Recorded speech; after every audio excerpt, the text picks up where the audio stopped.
prayers are with him, his family, with the people of Japan. This is a very, very sad moment. For many, Abe's assassination was unthinkable. Gun violence is extremely rare in Japan, and the country has some of the strictest gun laws in the world. With 127 million people, Japan rarely sees more than 10 gun deaths a year. Shootings are almost unheard of. Guns are highly restricted here. This type of crime is very rare. Now, there's been bombings, of course. There's been poisonings. There's been knife attacks, things of that nature. But as far as guns go, they're almost non-existent here. Here's what we know so far about the suspected shooter. He's been identified as 41-year-old Tetsuya Yamagami from the city of Nara. He's a former soldier, and according to Japan's local broadcaster, he told investigators that he was unhappy with the former prime minister and that he intended to kill him. George. Okay, Lama, thanks very much. It's hard to overstate how much shock Japan is in from this shooting. Abe was one of the most consequential leaders in post-war Japan. They have no real history of political assassination since World War II, and as Lama's piece pointed out, 10 or fewer gun violence deaths a year in that country. That is such a shock for this country. It certainly is. It certainly is. And our thoughts are with him and his family members.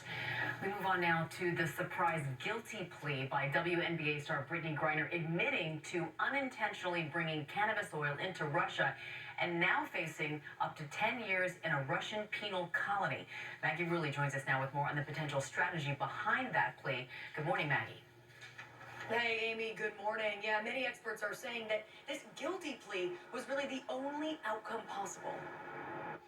This morning, Brittany Griner waking up in Russian custody for the 141st day after pleading guilty to drug charges, saying, I would like to plead guilty on the charges, but I had no intention on breaking any Russian law.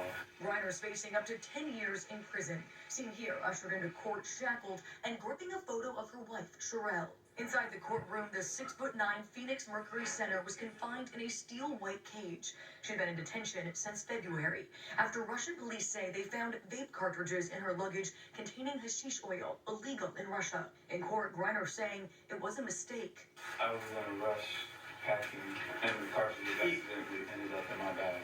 Griner's lawyers outside of court saying accountability was important to her. Considering her personality and that she's a role model to many people, to many young people, she just thinks she should be responsible for her actions.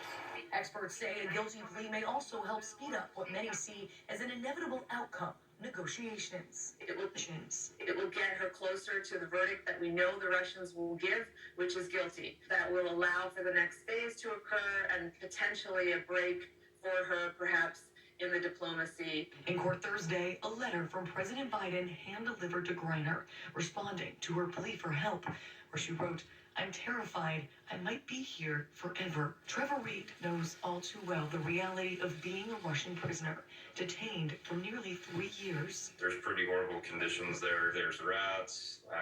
Food there could be,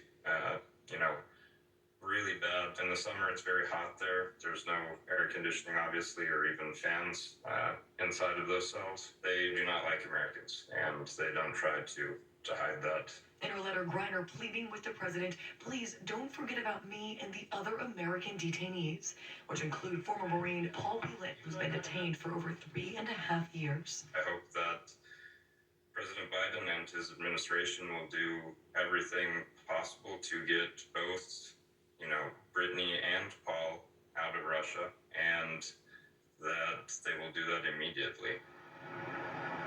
The White House press secretary said Brittany's her guilty plea will have no impact on negotiations. They also said that they're doing everything they can to bring not only Brittany Griner, but also Paul Whelan home.